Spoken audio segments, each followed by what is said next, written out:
इस वीडियो को देखने के बाद आप समझ पाएंगे कि आलस्य क्या है, यह कैसे पैदा होता है और इसे कैसे खत्म किया जा सकता है। एक बार आलस्य से परेशान एक व्यक्ति गौतम बुद्ध के पास आता है और कहता है, बुद्ध, मेरे अंदर बहुत आलस्य है। मैं इस आलस्य की वजह से अपने जीवन में वो सब कुछ नहीं कर पा रहा जो मैं करना चाहता हूँ। इस आलस्य ने मुझे बहुत परेशान कर रखा है। इसकी वजह से मैं अपने जीवन में उन्नति नहीं कर पा रहा हूँ। कृपया आप मुझे इस आलस्य से छुटकारा पाने का कोई तरीका बताएं। यह सुन गौतम बुद्ध मुस्कुराते हैं और उस आलसी व्यक्ति से कहते हैं, तुम्हें कैसे पता कि तुम्हारे अंदर आलस्य है? उस आलसी व्यक्ति ने कहा, बुद्ध, केवल मैं ही नहीं बल्कि मेरा पूरा परिवार भी यही कहता है कि मैं एक आलसी व्यक्ति हूँ। बुद्ध ने कहा, क्या तुम मुझे इसका प्रमाण दे सकते हो कि तुम एक आलसी व्यक्ति हो? उस आलसी व्यक्ति ने कहा, जी बुद्ध, मैं दे सकता हूँ। बुद्ध ने कहा, फिर प्रमाण दो। उस आलसी व्यक्ति ने कहा, बुद्ध, मैं ये तो जानता हूँ कि सुबह उठना मेरे स्वास्थ्य और मेरे मन दोनों के लिए ही लाभकारी है, लेकिन मेरा आलस्य मुझे सुबह जल्दी उठने ही नहीं देता। बुद्ध ने कहा, अच्छा, परंतु क्या तुम्हें पता है कि आलस्य होता क्या है? उस आलसी व्यक्ति ने कहा, बुद्ध, मुझे ये तो नहीं मालूम कि आलस्य होता क्या है, लेकिन ये जो कुछ भी है बहुत बुरा है।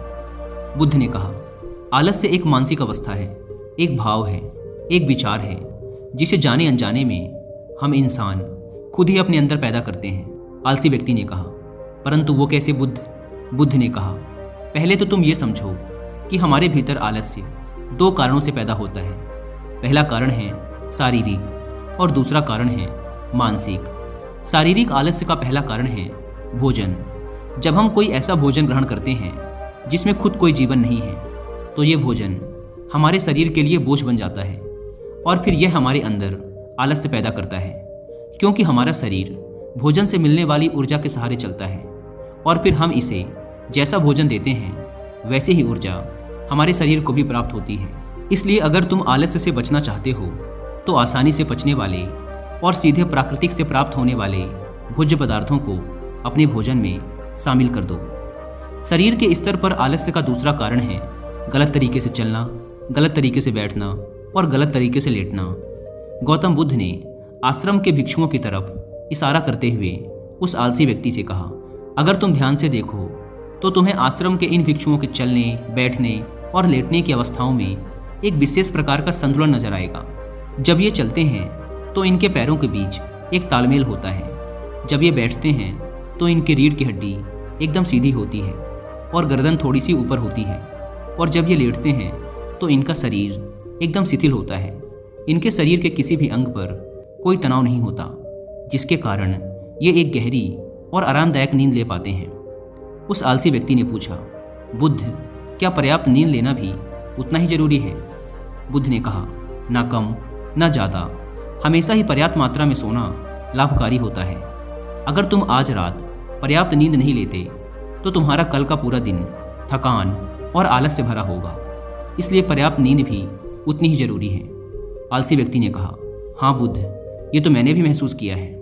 बुद्ध ने कहा, शरीर के स्तर पर आलस्य का तीसरा कारण है सुबह जल्दी ना उठना। यह सुन उस आलसी व्यक्ति ने कहा, हाँ बुद्ध, मैं तो सुबह जल्दी उठ ही नहीं पाता हूँ।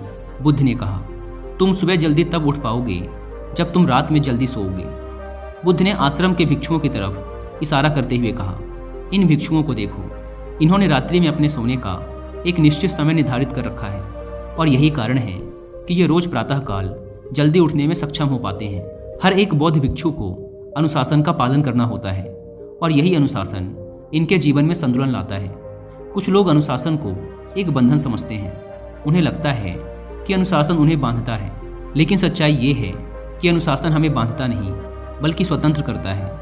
इसलिए अगर तुम शारीरिक स्तर पर आलस्य से छुटकारा पाना चाहते हो तो खुद को अनुशासन में ढालो, एक निश्चित दिनचर्या का पालन करो। उस आलसी व्यक्ति ने कहा, लेकिन बुद्ध, शुरुआत कहाँ से करें? सही तरह का भोजन करने से, सही तरह से बैठने, लेटने और चलने से, या फिर सुबह जल्दी उठने से? बुद्ध ने कहा, शुरुआत अभी से करो। जो भी तुम इस समय कर रहे हो उसे पूरे ध्यान से करो। पहले तुम मन के स्तर पर आलस्य को समझो।